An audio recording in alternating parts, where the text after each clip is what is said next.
যারা নতুন দল আসবে অথবা পুরাতন দলও যদি নেতৃত্বে আসবে, আমি মানে আশা করি, জানি আমরা মানুষের উপর বিশ্বাস হারানো পাপ। আপনি আমি যদি আমরা মানুষের উপর যদি বিশ্বাস যদি না করে, কাকে বিশ্বাস করব? প্রশ্ন এখানে। খারাপ মানুষের মধ্যেই কিছু ভালো মানুষ লুকিয়ে আছে, তাদেরকে অবশ্যই আমাদেরকে বাছাই করতে হবে। তা আমার মনে হয় এটা কিন্তু আমাদের রাষ্ট্রতে, আমাদের দেশে অনেক পিছিয়ে আছে এই চিন্তা থেকে। আমাদেরকে এখন আসলে ওই পিছিয়ে যাওয়ার সময় নাই। আমাদেরকে চিন্তা করতে হবে এখন, মানে দলদেরকেও চিন্তা করতে হবে, রাজনৈতিক যে দলগুলো আছে তাদেরকেও চিন্তা করতে হবে যে কাকে আমরা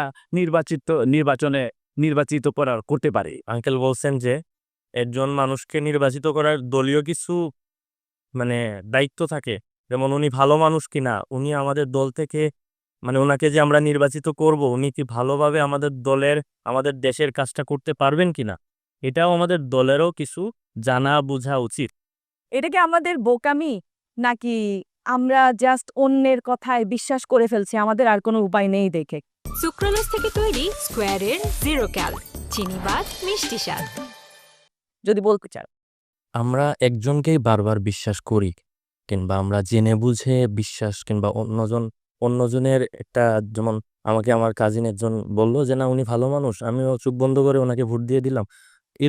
এরকম যদি চিন্তা ভাবনা আমাদের মাথায় থাকে, তাইলে আমি মনে করি যে আমাদের রাষ্ট্রে ভালো মানুষ আসাটা খুব হয়ে যাবে, কঠিন হয়ে যাবে।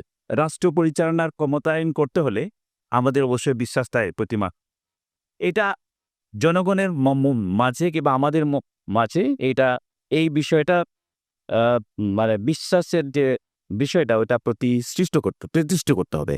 আমরা যদি সঠিক লোক বা সঠিক ব্যক্তি বাছাই যদি না করতে পারে, তাহলে মনে করবেন আমাদের যে ভবিষ্যৎ প্রজন্ম, তাদেরকে নিচের দিকে ওই পাপটা আমাদেরকে বহন করতে হবে।